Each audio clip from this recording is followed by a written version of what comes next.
The Dragon Ball community is honestly full of some of the most sick and depraved people I've ever met in my entire life. Now that might be considered a strong thing to start off on, but what I'm about to explain to you is probably one of the most depraved and honestly sad instances of a, let's just say, peculiar type of Dragon Ball content creator. And we'll also cover a little bit in detail about some of the people they surround themselves with as well. So first, let's begin with the backstory of this entire situation that I'm about to describe to you. Basically, what happened is that a person by the name of Andrew Miller has made a fanfiction. Now, normally fanfictions are not problematic.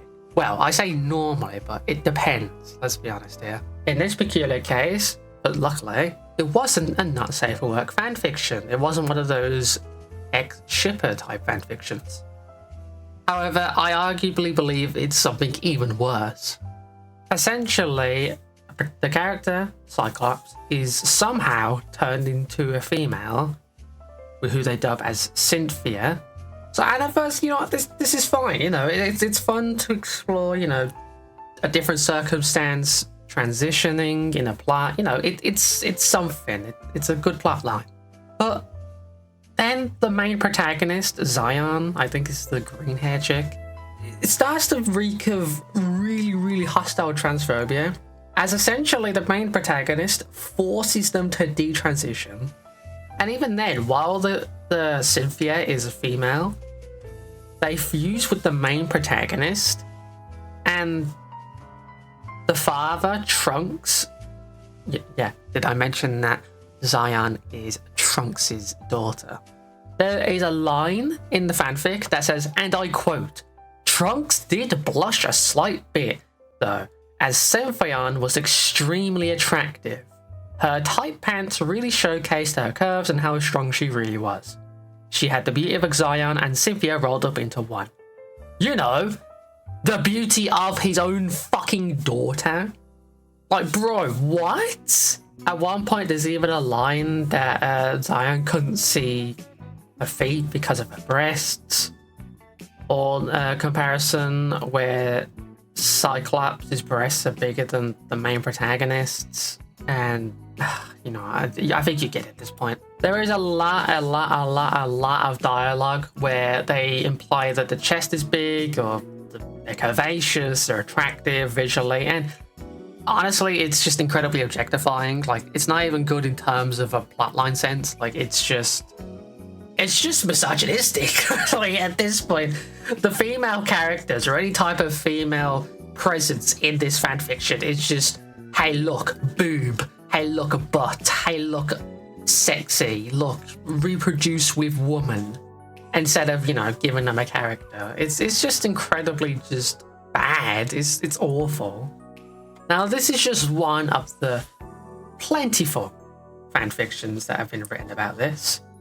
And it all began with a certain content creating streamer known as Xeno Coffee reacting to the Kakunta fanfiction.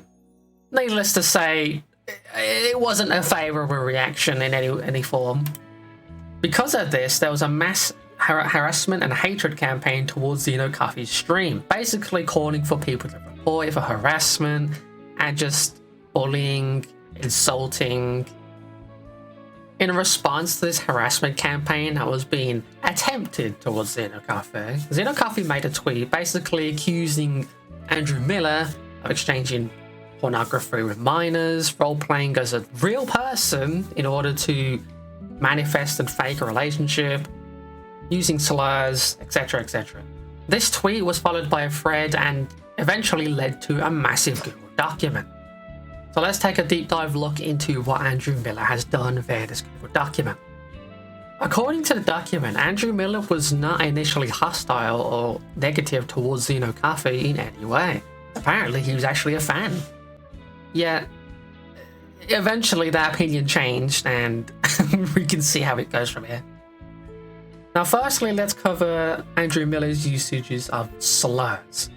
Now, I will be blurring them, but I'm pretty sure you can guess what they say, judging by the screenshots on the screen right now. Essentially, he is implied to be incredibly homophobic, since this term is commonly used to discriminate and insult and harass queer people, whether that be homosexual, lesbian. So it's interesting that Andrew Miller is quote unquote, or was quote unquote, a fan of Xenocoffee, and Xenocoffee being someone who is proudly a member of the LGBT community. And if that is wrong, by the way, don't quote me on that. But I do know that they have massive support for the community anyway, so.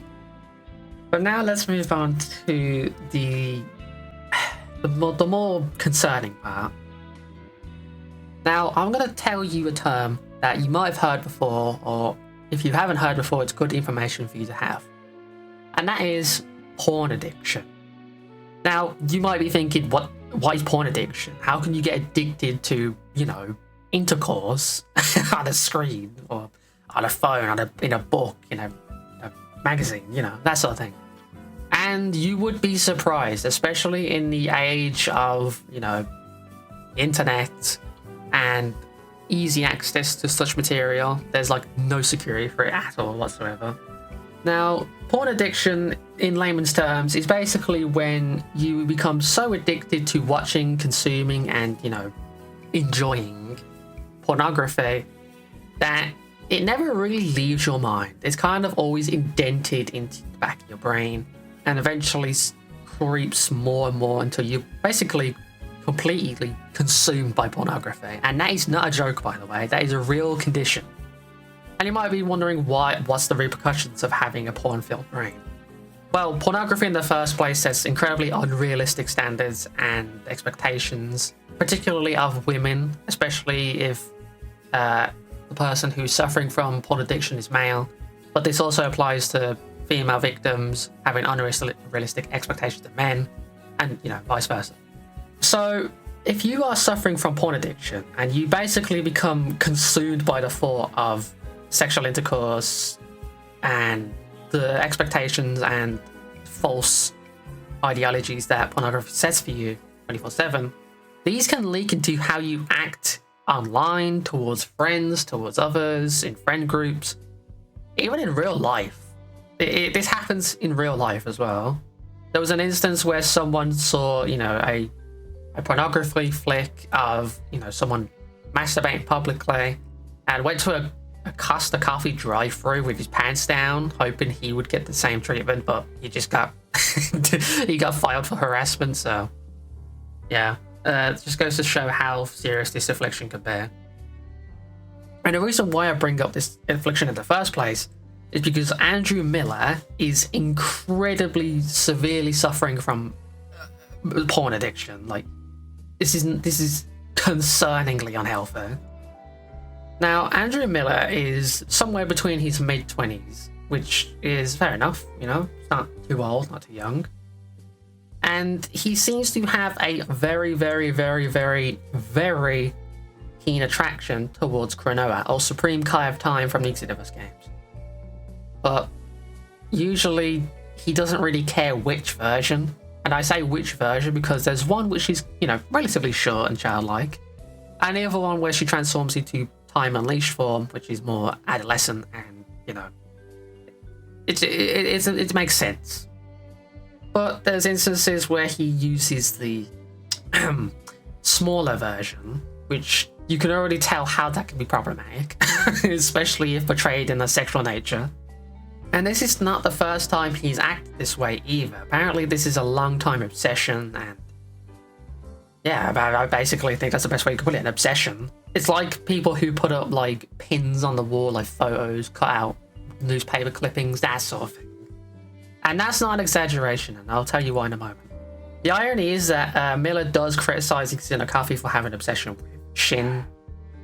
Yeah, Andrew Miller has physical body pillows of Supreme Kai of Time fan art in his room. And not only that, he has a poster. No, not just a piece of paper, not just a little whatever in a corner. A poster on his wall of Supreme Kai of Time. So not only does he have like a sexualized version of Cronoa as a body pillow, which is bad enough, let's be honest, he has a fucking poster. Like, he's advertising and proudly advocating that he's sexually attracted to Cronoa. Now, luckily, this is not the small design, which you think, well, that's problem solved. Maybe he only set that one image by accident, or it was a bad taste, or it was a mistake, or whatever. You know, you can make that excuse, which is fine, considering he largely seems to be attracted to the other Cronoa one, not the smaller one. That is until he starts excusing the age of consent, which is, I'm going to be a little bit serious for this one because it's just incredibly disturbing. But let's just dive into it. So, starting off this chain of events, he's essentially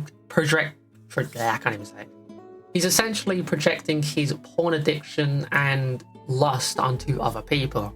What do I mean by other people? Minors, of course.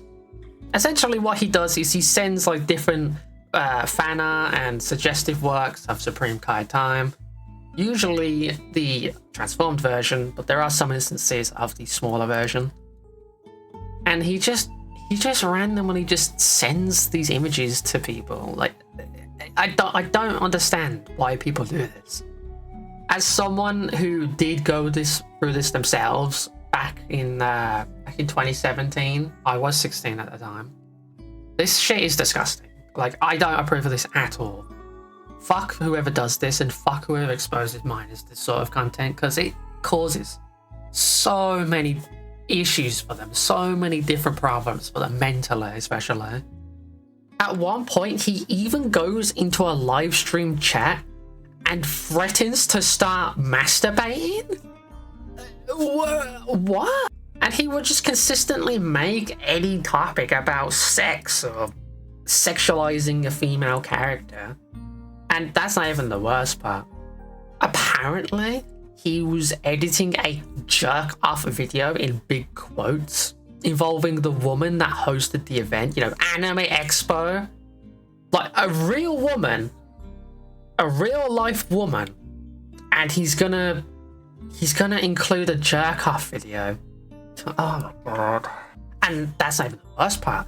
The worst part is he's gonna send it to people. Like, what? Like, even the person who is blocked out even asks, like, why are you gonna send me a video you jerking off? And he corrects them saying, no, you can jerk off to her. Bro, what?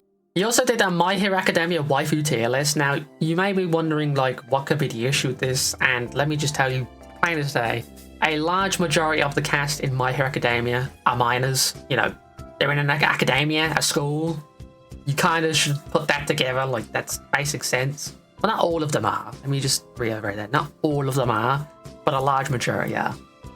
And yet, when he's confronted by this fact that there could be, you know, teenagers on that list of his waifus. If you don't know what a waifu is, basically it's someone who you would consider having romantic relationships with, well, particularly a female character.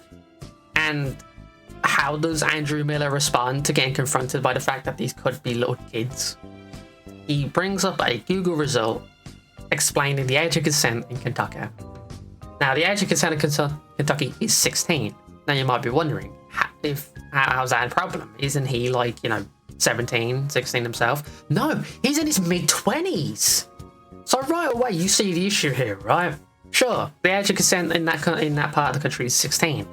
But that doesn't give you the excuse as someone who is, like, nearly 10 years older than them to go after them. That shit's weird. That's fucking gross, man. It's like, good luck going to some random guy in the street. Hey, look, I like this 16-year-old. Like, bro, no, that's just disgusting. That's fucking gross. I don't care if it's complies with the age of consent. The fact that you are willing and complicit with a 10-year age gap, that is fucking disturbing. It's even worse when he describes Oshaka Uraraka.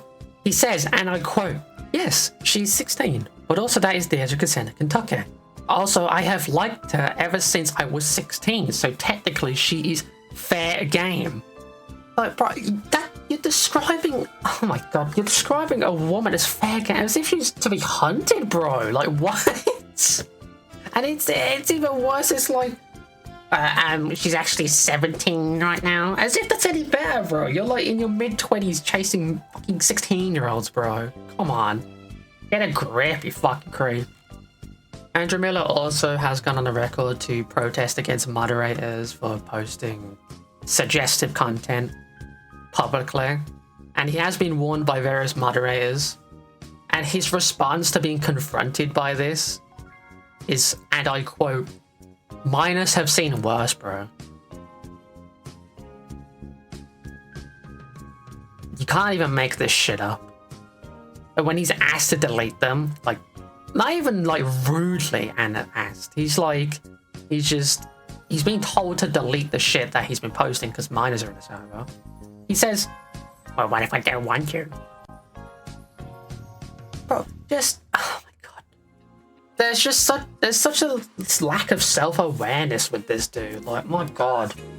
Not only are you completely complicit with exposing people who are not allowed to be exposed to said material, you're defending it and you're completely ignoring anyone who tells you to stop what you're doing and protesting against them.